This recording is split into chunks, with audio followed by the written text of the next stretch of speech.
ദൈവത്തിന്റെ അതിപരിശുദ്ധമായ നാമം വാഴ്ത്തപ്പെടട്ടെ. അല്പനേരത്തെ നമ്മളോട് ചിന്തിക്കായി അപ്പോസ്തലനായ പൗലോസ് ഗലാത്യർക്ക് എഴുതിയ ലേഖനം 4-ാം അധ്യായം അതിൻ്റെ 6-7 വാക്യങ്ങൾ. നിങ്ങൾ മക്കൾ ആകൊണ്ട് അബ്ബാ പിതാവേ എന്ന് വിളിക്കുന്ന സ്വപുത്രന്റെ ആത്മാവിനെ ദൈവം നമ്മുടെ ഹൃദയങ്ങളിൽ അയച്ചു. അങ്ങനെ നീ ഇനി ദാസനല്ല, പുത്രനത്രേ. പുത്രനെങ്കിലോ ദൈവഹിതത്താൽ അവകാശിയും ആകുന്നു. പിതാവായ ദൈവം തൻ്റെ ഏകജാതനായ പുത്രനെ ലോകത്തിലേക്ക് അയച്ച് മനുഷ്യന്റെ പാപത്തിന് പരിഹാരമായി ഒരു ക്രൂശീകരണം ഒരുക്കി, അതിലൂടെ ഒരു ഉയർപ്പുണ്ടാക്കി കർത്താവായ യേശുക്രിസ്തുവിനെ പിതാവിന്റെ വലതുഭാഗത്തിരുത്തി. അങ്ങനെ മനുഷ്യന് വേണ്ടി തൻ്റെ സ്വപുത്രനെ ഒരു മനുഷ്യന്റെ പ്രായശ്ചിത്തമായിട്ട് ദൈവം നൽകി. അങ്ങനെ അബ്ബാ പിതാവേ എന്ന് വിളിക്കുന്ന ആ പുത്രത്വത്തിന്റെ പദവി ദൈവത്തിന്റെ മക്കളുടെ അകത്തേക്ക് അയച്ചു. എല്ലാ മനുഷ്യരുടെ ഹൃദയങ്ങളിലേക്ക് അബ്ബാ പിതാവേ എന്ന് വിളിക്കുക ആ പുത്രത്വത്തിന്റെ ആത്മാവിനെ അയച്ചു. അങ്ങനെ കർത്താവായ യേശു ക്രിസ്തുവിനെ നമ്മുടെ ഹൃദയത്തിലേക്ക് സ്വീകരിക്കുവാൻ ദൈവം ഒരു അവസരം ഒരുക്കി. അങ്ങനെ ദൈവപുത്രനായ ക്രിസ്തു നമ്മുടെ ഹൃദയത്തിനകത്ത് വസിക്കുന്നത് കൊണ്ട് നമുക്ക് ഇനി അബ്ബാ പിതാവേ എന്ന് വിളിക്കാനുള്ള അധികാരം. പഴയ നിയമകാലത്ത് യഹോവ എന്നായിരുന്നു വിളിച്ചിരുന്നത്, കാരണം അവർ ദാസന്മാരുടെ പദവിയായിരുന്നു. പഴയ നിയമത്തിൽ ദൈവത്തെ അറിഞ്ഞവരൊക്കെയും ദാസന്മാരുടെ പദവിയിലായിരുന്നു. എന്നാൽ പുതിയ നിയമത്തിൽ അങ്ങനെയല്ല. തൻ്റെ പുത്രനെ നമുക്ക് വേണ്ടി നൽകിയത് കൊണ്ട് നമ്മുടെ ഹൃദയത്തിൽ യേശു ക്രിസ്തു വസിക്കാനൊരു അവസരം പിതാവായ ദൈവം ഒരുക്കിയത് കൊണ്ട് ആ പിതാവിന്റെ പുത്രനായ യേശു നാം ഒന്നായി. കാരണം പുത്രന്റെ ആത്മാവ് നമ്മുടെ അകത്ത് വസിക്കുകയാണ്. മൺകൂടാരമാകുന്ന ഈ ഭവനത്തിനകത്ത്, ഈ മൺകൂടാരമാകുന്ന ഈ ഭവനത്തിന് തുല്യമായ ഈ നമ്മുടെ ശരീരത്തിനകത്ത് സ്വപുത്രന്റെ ആത്മാവിനെ അയച്ചത് കൊണ്ട് നമുക്ക് ഇനി പിതാവിനെ യഹോവ എന്ന് വിളിക്കേണ്ട, പുത്രത്വത്തിന്റെ പദവി എന്ന് ആ ദൈവത്തെ പിതാവേ എന്ന് തന്നെ വിളിക്കുവാൻ ഒരു അധികാരം നമുക്ക് നൽകി. അതുകൊണ്ട് നമ്മൾ ഇനി ദാസന്മാരല്ല, പുത്രന്മാരാണ്. ദൈവത്തിന്റെ പുത്രന്മാർ അല്ലെങ്കിൽ ദൈവത്തിന്റെ പുത്രി എന്ന് അറിയപ്പെടുന്ന ഒരു പദവിയിലേക്ക് ദൈവം നമ്മെ ഒരുക്കി. ഇങ്ങനെ മനുഷ്യന് ദൈവികമായ ഒരു അധികാരം, പിതാവേ എന്ന് വിളിക്കുവാൻ ഒരു അധികാരം മനുഷ്യന് കൊടുത്തു. അതുകൊണ്ട് ഇനി നമ്മൾ ദാസന്മാരുടെ പദവിയല്ല, പുത്രന്മാരുടെ പദവി. അങ്ങനെ പുത്രൻ എന്ന് പറഞ്ഞാൽ അവകാശിയാകുന്നു.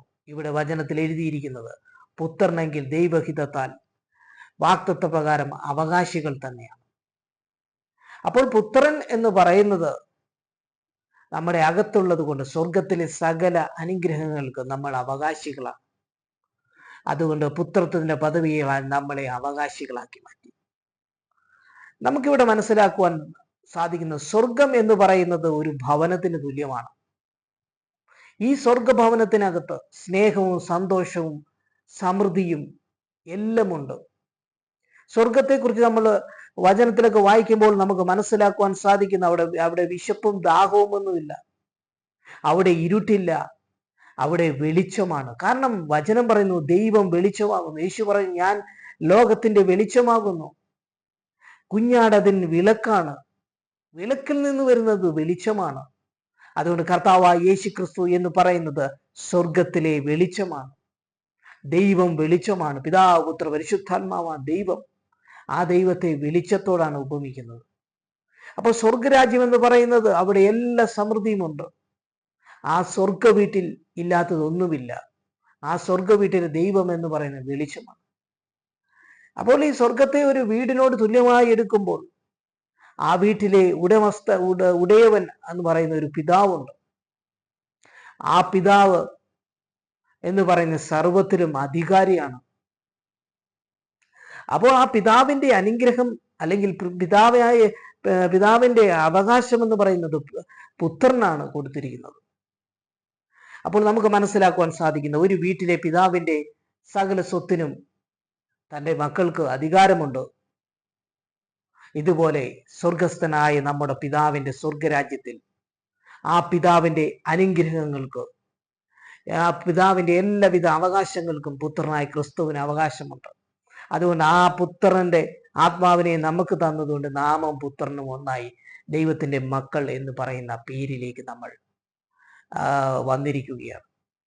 അപ്പോൾ ആ സ്വർഗ വീട്ടിലെ പുത്രന്മാർ എന്ന് നമ്മളെ ദൈവം വിളിക്കുന്നു ഇപ്പോൾ. കാരണം നമ്മുടെ അകത്തിരിക്കുന്നത് കർത്താവായ യേശു ക്രിസ്തുവിന്റെ ആത്മാവാണ്. ആ സ്വർഗ വീട്ടിലെ മകൻ അല്ലെങ്കിൽ മകൾ എന്ന പദവിയിലേക്ക് നമ്മളെ ദൈവം കൊണ്ടുവന്നു. അതെന്തിനാണ് അങ്ങനെ കൊണ്ടുവരുന്നത്? നമ്മുടെ രക്ഷയ്ക്കായി. അത് മാത്രമല്ല, ഒരു പിതാവിന്റെ സ്വത്തിന് തൻ്റെ മക്കൾ എന്ന് പറയുന്ന അവകാശികളാണ്. അപ്പോൾ സ്വർഗസ്ഥനായ പിതാവിന്റെ സ്വർഗരാജ്യത്തിലെ സകല അനുഗ്രഹങ്ങളും നമ്മൾ അവകാശമാക്കണമെങ്കിൽ നമുക്ക് ആ പുത്രത്വത്തിന്റെ പദവി തന്നെ വേണം. എങ്കിൽ മാത്രമേ നമ്മൾ ആ പിതാവിന്റെ അനുഗ്രഹത്തിൽ നമ്മൾ അവകാശികളാക്കി മാറത്തുള്ളൂ.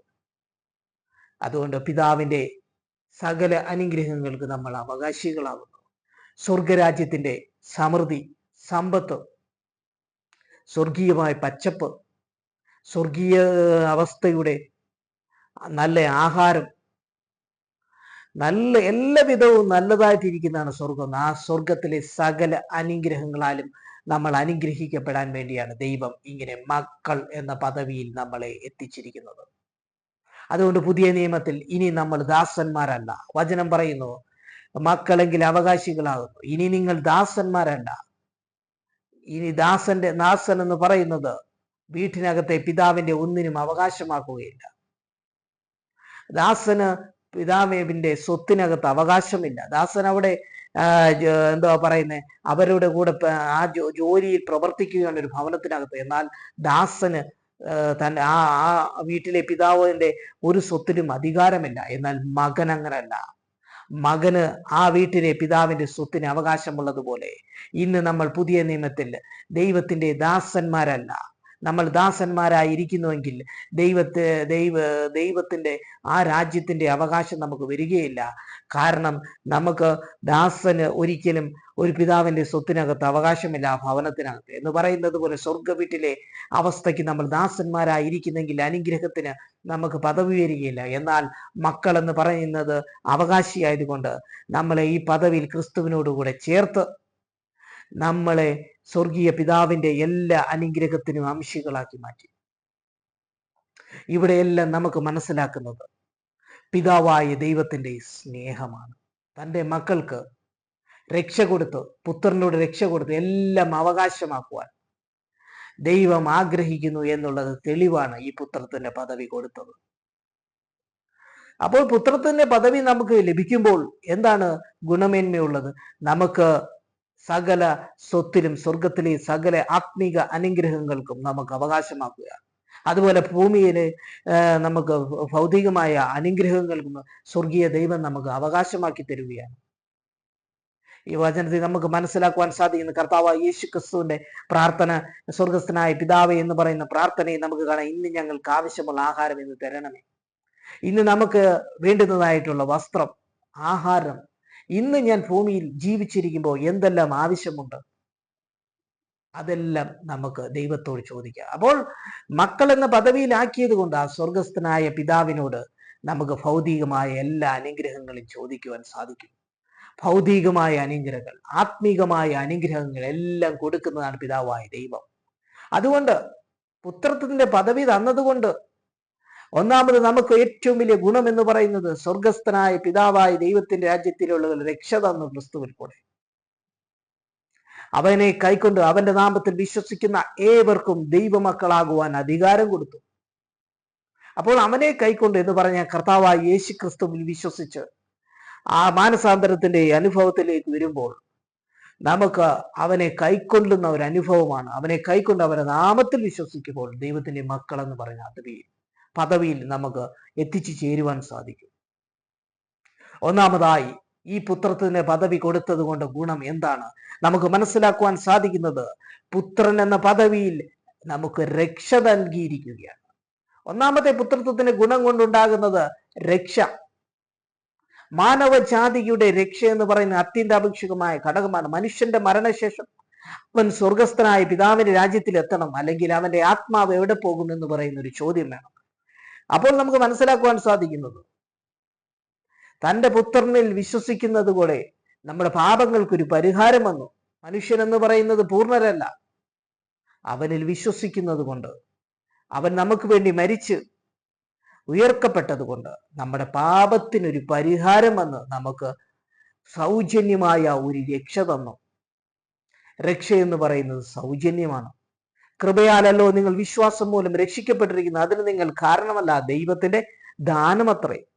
അതുകൊണ്ട് ഈ രക്ഷ എന്ന് പറയുന്നത് നമുക്ക് കൃപയാൽ ലഭിച്ചതാണ്. അതിന് നമ്മുടെ പ്രവൃത്തിയുടെ പൂർണ്ണത കൊണ്ടല്ല, പിന്നെയോ ദൈവത്തിന്റെ ദാനമാണ്. അതുകൊണ്ട് നമ്മൾ പുത്രത്വത്തിന് പദവി വന്നതുകൊണ്ട് നമുക്ക് ഒന്നാമത്തെ നേട്ടം എന്ന് പറയുന്നത് എന്താണ്? രക്ഷ നമുക്ക് ലഭിച്ചു, സ്വർഗസ്ഥനായ പിതാവിന്റെ രാജ്യത്തിലേക്കുള്ള രക്ഷ. രണ്ടാമതായി, പുത്രത്വത്തിന്റെ പദവി നമുക്ക് ദൈവം തന്നതുകൊണ്ട്, തന്റെ പുത്രനായ ക്രിസ്തു നമ്മളിൽ വസിക്കുന്നത് കൊണ്ട്, പുത്രനായതുകൊണ്ട് അബ്ബാ പിതാവേ എന്ന് വിളിക്കുവാൻ നമുക്ക് ഒരു അധികാരം കിട്ടി. പിതാവേ എന്ന് വിളിക്കുവാൻ അധികാരം. മൂന്നാമതായി നമുക്ക് മനസ്സിലാക്കുവാൻ സാധിക്കുന്ന, സ്വർഗസ്ഥനായ പിതാവിന്റെ രാജ്യത്തെ അനുഗ്രഹങ്ങൾക്ക്, സകല ആത്മീക അനുഗ്രഹങ്ങൾക്കും അതുപോലെ ഭൗതികമായ ഭൂമിയിലെ അനുഗ്രഹങ്ങൾക്കും നമുക്ക് ഒരു സ്ഥാനം ദൈവം തന്നു. ഇതാണ് നമുക്ക് മനസ്സിലാക്കുന്നത്. അപ്പോൾ പുത്രത്വത്തിന്റെ പദവിയിലെത്തിയത് കൊണ്ട് നമുക്ക് ധാരാളം നേട്ടങ്ങളുണ്ട്. അതുപോലെ തന്നെ നമുക്ക് മനസ്സിലാക്കുവാൻ സാധിക്കുന്ന, പഴയ നിയമകാലത്ത് ഇങ്ങനെയല്ലായിരുന്നു, അവർ ദാസന്മാരായിരുന്നു. അതുകൊണ്ട് അവർക്ക് ഇങ്ങനെയുള്ള ഒരുപക്ഷെ ഇത്രയും വലിയ ഒരു അധികാരം ലഭിച്ചിരുന്നിട്ടില്ല. അവർ യഹോവേ എന്ന് വിളിച്ചു, പിതാവേ എന്ന് അവർ വിളിച്ചില്ല. എന്നാൽ പുതിയ നിയമത്തിൽ നമുക്ക് ക്രിസ്തുവിനെ നമുക്ക് തന്നതുകൊണ്ട് ഏറ്റവും വലിയ നമുക്ക് ഒരു രക്ഷയും അതുപോലെ പിതാവേ എന്ന് വിളിക്കുവാനൊക്കെയുള്ള ഒരധികാരം തന്നു. അടുത്തതായിട്ട് നമുക്ക് പുത്രത്തിന്റെ പദവി തന്നതുകൊണ്ടുള്ള ഏറ്റവും വലിയ ഗുണം എന്ന് പറയുന്നത്, നമ്മുടെ ആരോഗ്യം എന്ന് പറയുന്നത്, ആ ആരോഗ്യം അത് ദൈവം തന്നതാണ്. അത് നല്ലതാക്കി വെക്കുവാൻ ഈ പുത്രത്തിന്റെ പദവിയിലൂടെ കഴിയും. കാരണം അവന്റെ അടിപ്പിണരുകളാൽ നമുക്ക് സൗഖ്യം വന്നുമിരിക്കുന്നു. ആ പിണരുകളാൽ നിങ്ങൾക്ക് സൗഖ്യം വന്നുമിരിക്കുന്നു.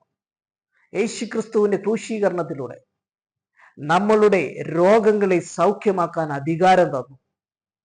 പുത്രത്വത്തിന്റെ പദവിയിലെത്തിയത് കൊണ്ട് നമുക്ക് കിട്ടിയ അധികാരം എന്ന് പറയുന്നത്, രോഗത്തിനെ സൗഖ്യമാക്കുവാൻ ദൈവത്തോട് പ്രാർത്ഥിക്കാനുള്ള ഒരു വലിയ അധികാരം നമുക്ക് തന്നു. അതുകൊണ്ട് അവന്റെ അടിപ്പിണരുകളാൽ നിങ്ങൾക്ക് സൗഖ്യം വന്നുമിരിക്കുന്നു. ആ ക്രൂശിക്കപ്പെട്ട ക്രിസ്തുവിന്റെ രക്തത്തിലൂടെ നമ്മളുടെ രോഗബന്ധനങ്ങളെ അഴിപ്പാൻ ഒരു അധികാരം ദൈവം തന്നു. അതുകൊണ്ട് പുത്രത്വത്തിന്റെ പദവി നമുക്ക് തന്നതുകൊണ്ട് നമുക്ക് രോഗത്തിന്റെ ബന്ധനങ്ങളെ അഴിപ്പാൻ അധികാരം തന്നു യേശു ക്രിസ്തുവിൽ കൂടെ, ആ ക്രൂശീകരണത്തിലൂടെ. പിന്നീട് നമുക്ക് ആവശ്യമായ ഭൗതിക നന്മകൾ, ഇന്ന് നമുക്ക് ആവശ്യമായ എല്ലാ ദൈവത്തോട് ചോദിക്കാം പുത്രത്തിന്റെ പദവിയിൽ. കാരണം ഒരു പിതാവിനോട് നമുക്ക് എല്ലാം ചോദിക്കാൻ കഴിയും. അപ്പൻ മക്കളോട് കരുണ തോന്നുന്നു, അതുപോലെ ദൈവം നമ്മളോട് കരുണ തോന്നുന്നു. ഒരു മനുഷ്യൻ ഈ ഭൂമിയിൽ ജീവിച്ചിരിക്കുമ്പോൾ അവന് ഭൗതികമായ നന്മകൾ വേണം. അവന്റെ ജീവിതത്തിനകത്ത് ഭവനം, കുടുംബം, അതുപോലെ തന്നെ എല്ലാ സാമ്പത്തിക നന്മകൾ, അവർക്ക് പാർക്കുവാൻ ആവശ്യമായ സ്ഥലങ്ങൾ, ഒരു കൃഷി ഉണ്ടെങ്കിൽ ആ കൃഷിക്കകത്ത് അവർക്ക് അതിൻ്റെതായ മികവ് വേണം. ഇതെല്ലാം നമുക്ക് ഭൗതികമായ ചില നന്മകളാണ്. ഇതെല്ലാം പിതാവിൽ നിന്ന് നമുക്ക് പ്രാപിക്കുവാൻ സാധിക്കും. പുത്രത്വത്തിന്റെ പദവിയിൽ കൂടെ നമുക്ക് പിതാവ് നമ്മളെ അനുഗ്രഹിക്കും, ഏറ്റവും നന്മയുള്ളവരാക്കി നമ്മുടെ ഭൂമിയിൽ മാറ്റും. ഇങ്ങനെ അനേക അനുഗ്രഹങ്ങൾ ഈ പുത്രത്വത്തിന്റെ പദവിയിലൂടെ ദൈവം നമുക്ക് തന്നു. അതുകൊണ്ട് അപ്പൻ മക്കളോട് കരുണ തോന്നുന്നത് പോലെ നമ്മളോട് ഈ പിതാവായ ദൈവം കരുണ തോന്നുന്നു. അതുകൊണ്ട് ഇത്ര വലിയ സ്നേഹം പിതാവായ ദൈവം തന്റെ പുത്രനിലൂടെ തന്ന് നമ്മളെ അബ്ബാ പിതാവേ എന്ന് വിളിക്കുന്ന പുത്രത്തിന്റെ പദവി നൽകി, നമുക്ക് രക്ഷ നൽകി, നമ്മളെ അനുഗ്രഹിച്ചു. ഇനി നമ്മൾ പുത്രത്വത്തിന്റെ പദവിയിലാണ്, ഇനി ദാസ്യത്തിന്റെ പദവിയല്ല. അതുകൊണ്ട് നമുക്ക് നമ്മുടെ സ്വർഗസ്ഥനായ പിതാവേ എന്ന് വിളിച്ചുകൊണ്ട് ആ പിതാവിനോട് നമുക്ക് ആവശ്യമുള്ള ഭൗതിക ആത്മീയ എല്ലാ നന്മകളും ചോദിച്ച് ഒരു പുത്രത്വത്തിന്റെ പദവിയിൽ നമ്മളെ കൊണ്ടുപോകും എന്നുള്ളൊരു വലിയ മെസ്സേജാണ് നമുക്കിവിടെ കാണുവാൻ സാധിക്കുക. അതുകൊണ്ട് ഈ വചനങ്ങളാൽ ദൈവം നമ്മളെ അനുഗ്രഹിക്കട്ടെ.